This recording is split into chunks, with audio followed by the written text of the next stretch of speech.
Olá pessoal, tudo bem? Passando aqui para falar um pouquinho mais sobre oftalmologia, né, e sobre córnea, que é um assunto que eu gosto bastante.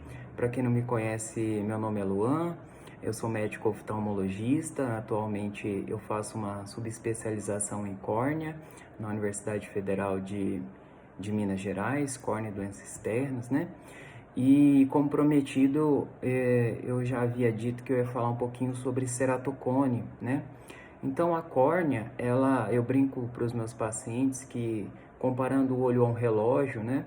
A córnea é essa lente, esse vidro transparente do relógio anterior. E os pacientes que têm ceratocone, né, que é uma doença que acomete essa córnea, ocorre um afinamento. Em geral é um afinamento dessa lente, ele é paracentral inferior na maioria dos casos, associado a um abaulamento anterior dessa córnea. O ceratocone ele é tipicamente bilateral, então ele acomete os dois olhos. No entanto, ele tem uma manifestação assimétrica, então a manifestação ela é diferente em cada olho. É mais comum, né, aparecer em pacientes jovens, né, então na fase aí terminando a infância e adolescência, e pode progredir até os 35, 40 anos de idade, né.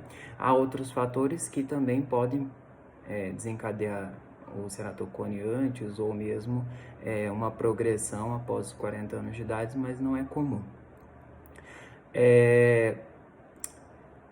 Esses pacientes, o ceratocone, ele também está associado a alguns fatores, né? Tem uns fatores que eles podem aumentar o desenvolvimento ou acelerar o desenvolvimento desse ceratocone. Que entre eles, o mais comum de todos, são as atopias oculares. Então, quadros oculares alérgicos podem aumentar a velocidade de progressão do ceratocone, visto que esses pacientes costumam ter o hábito de coçar os olhos. Então, inclusive, quando a gente falar sobre tratamento, o primeiro tratamento é orientar esses pacientes a parar de coçar os olhos, porque o ato de coçar os olhos vai provocar alterações biomecânicas e estruturais na córnea que favorecem, né, o desenvolvimento do ceratocone e também o aumento na velocidade de progressão. Outras doenças também têm um fator de risco para desenvolver o ceratocone, como pacientes que têm síndrome de Down, síndrome de Ehlers-Danlos, algumas doenças também oculares, como retinose pigmentar, neuropatia congênita de Leber, outras doenças também relacionadas ao colágeno, como pacientes que têm Marfan, pacientes que têm prolapso da válvula mitral. Então são doenças que a literatura documenta que esses pacientes têm um maior fator de risco para desenvolver o ceratocone.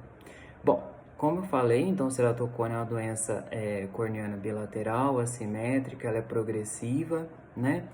E o tratamento, hoje existem vários tratamentos, né, para o ceratocone, então é importante acompanhar esses pacientes e identificar em qual fase esses pacientes estão, se é um ceratocone inicial, se é um ceratocone já em fase intermediária ou se é um ceratocone avançado, né?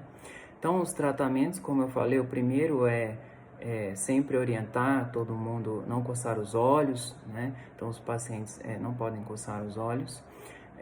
Então, o controle dessa alergia, o tratamento adequado da alergia ocular é muito importante. E temos tratamentos que promovem a estabilização desse ceratocone e tratamentos que reabilitam a visão desses pacientes, né? Quando a gente fala em estabilizar o ceratocone, nós podemos lançar a mão do crosslinking, que ele é um procedimento que podemos depois fazer uma live falando um pouquinho sobre ele, que promove, de certa forma, um enrijecimento, né, corneano, e promove a estabilização, tende, né, a promover a estabilização do ceratocone, mas ele é indicado só para alguns casos, né? Então, essas indicações, elas são individuais e Importante é conversar com o médico oftalmologista que lhe acompanha, um especialista em córnea, para indicação adequada do procedimento. E o tratamento com relação à reabilitação visual, a gente tem o óculos em si, que é o mais comum de todos, em caso de astigmatismo baixo, um grau parecido nos dois olhos, paciente que se sente confortável no uso dos óculos, isso é importante. O uso também de lente de contato, né? Lente de contato principalmente rígida, gás permeável, ela tem se mostrado muito boa para adaptação e reabilitação visual desses pacientes. Lembrando que não trata o ceratocone, né, mas reabilita a visão. Lentes de contato também esclerais, em alguns casos especiais. Podemos lançar a mão também do anel intraestromal, né, popularmente conhecido como anel de Ferrari. Ferrari é uma marca, mas nós temos outras marcas no mercado. Então, o anel também faz parte do tratamento, como um fator de reabilitação e remodelamento da córnea e reabilitação visual desses pacientes. E por último, nós temos o transplante de córnea, que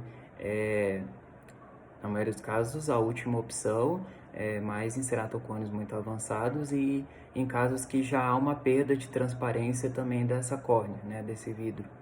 Por algumas intercorrências, por exemplo, a principal complicação desses pacientes que têm ceratocone avançado é a hidrópsia aguda, né, em que há uma ruptura numa camada posterior, que é na membrana de DCM da córnea, e há um influxo do humor aquoso, que é o líquido que nós temos ali no meio do olho, para dentro da córnea, e isso vai gerar uma opacificação, né? Essa opacificação ela é autolimitada, então melhora na maioria dos casos em 2 a 3 meses, mas esses pacientes têm que ser acompanhados, porque muitas vezes pode desenvolver alguma cicatriz no eixo visual que prejudica a visão. Então, há necessidade de um transplante de córnea nesse caso.